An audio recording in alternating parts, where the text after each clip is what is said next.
এক নং প্ৰশ্ন শ্ৰীমন্ত শংকৰদেৱৰ কোন চনত জন্ম হৈছিল?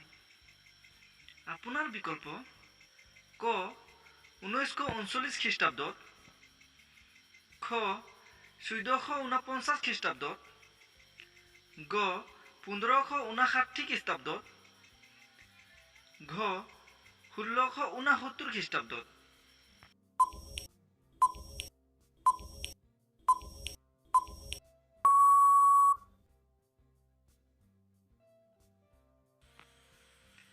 দুই নং প্ৰশ্ন শ্ৰীমন্ত শংকৰদেৱে ৰচিত আটাইতকৈ সৰু গ্ৰন্থখনৰ নাম কি? আপোনাৰ বিকল্প ক গুণমালা, খ কীৰ্তন, গ দশম, ঘ কলীয়া দমন।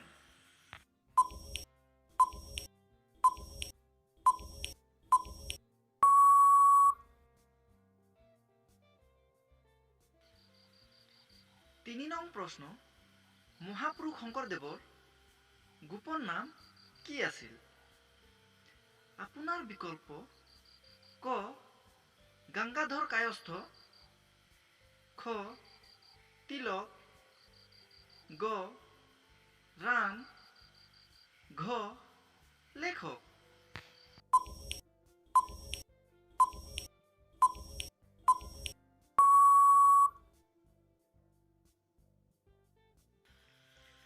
চাৰি নং প্ৰশ্ন আহোম ৰাজত্ব কালত প্ৰথমখন ৰাজধানীৰ নাম কি?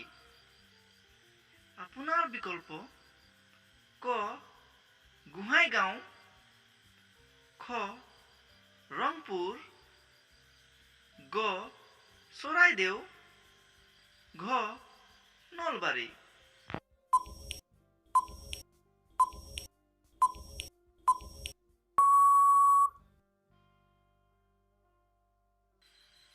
পাঁচ নং প্ৰশ্ন অসমীয়া গদ্য সাহিত্যজনক গৰাকীৰ নাম কি?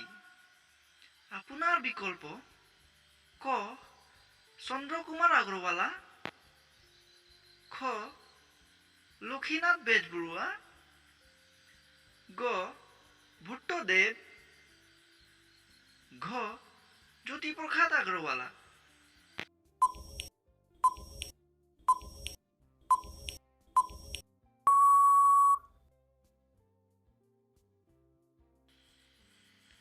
ছয় নং প্ৰশ্ন শৰাইঘাট দলং কোন চনত নিৰ্মাণ কৰা হৈছিল?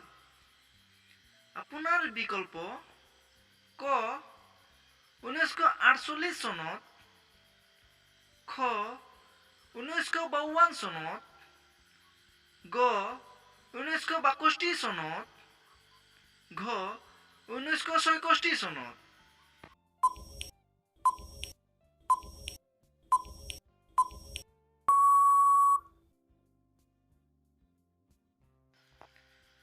সাত নং প্ৰশ্ন কোনে ৰামায়ণক অসমীয়ালৈ অনুবাদ কৰিছিল? আপোনাৰ বিকল্প ক ভট্টদেৱ, খ অনন্ত কন্দলী, গ ৰাম সৰস্বতী, ঘ মাধৱ কন্দলী।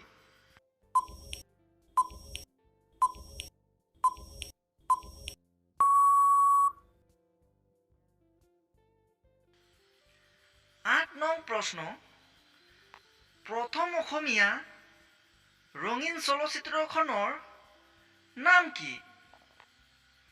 আপোনাৰ বিকল্প ক ভাইটি, খ দূৰণিৰ ৰং, গ বিয়লি ফুকন, ঘ অগ্নি স্নান।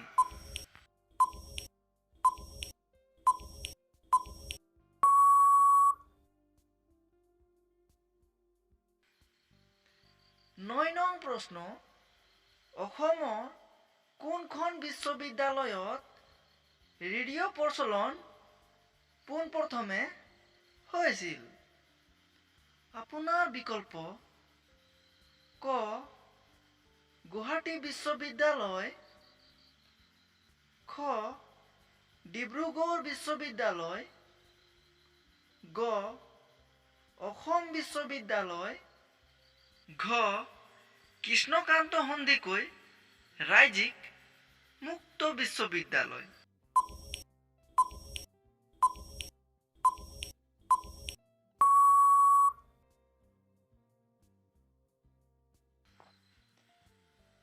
দহ নং প্ৰশ্ন, ব্ৰহ্মপুত্ৰ উপত্যকাত আহোমসকলে কেতিয়া প্ৰৱেশ কৰিছিল?